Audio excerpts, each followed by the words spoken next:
যে জামাতে ইসলামের সাথে আমার সিটে আরো কয়েকবার জামাতে ইসলাম নির্বাচন করেছেন এবং আমাদের জোটের পক্ষ থেকে জামাত সেখানে প্রার্থী ছিল এবং আমরা তখন জামাতের যে প্রার্থী ওনাকে নিয়ে আমাদের দলের নেতাকর্মীরা কাজ করেও 50,000-এর ভোট বেশি ভোট পায় নাই।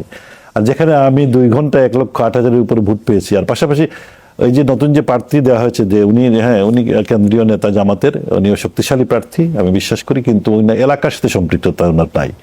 এলাকার জনগণের সাথে, জনগণের বিভিন্ন বিপদে দুর্যোগে বা বিভিন্ন করোনা, বন্যা, শিলাবৃষ্টি, প্রতি মুহূর্তে দুর্যোগ, আমাদের এখানে নদী আছে, খাওয়ার আছে, বিল আছে, মানুষ সবসময় বন্যা কবলিত হয়। এই যে বিপদের সময় লোকজন ওনাকে খুব একটা পায় নাই বা দেখে নাই। তো 5 তারিখের পরে উনি কার্যক্রম শুরু করেছেন। তো আমার বিশ্বাস যে জনগণ এবং বিএনপির যে বিগত আন্দোলন সংগ্রাম এবং আমাদের যে নেত্রী বেগম খালেদা জিয়ার যে স্যাক্রিফাইস দেশের জন্য, উনি যে দেশের মানুষের কি পরিমাণ ভালোবাসেন এবং তারেক রহমান সাহেবের যে বলিষ্ঠ নেতৃত্ব, এসবের কারণে জনগণ আমার বিশ্বাস ধানের শীষকে পছন্দ করবে।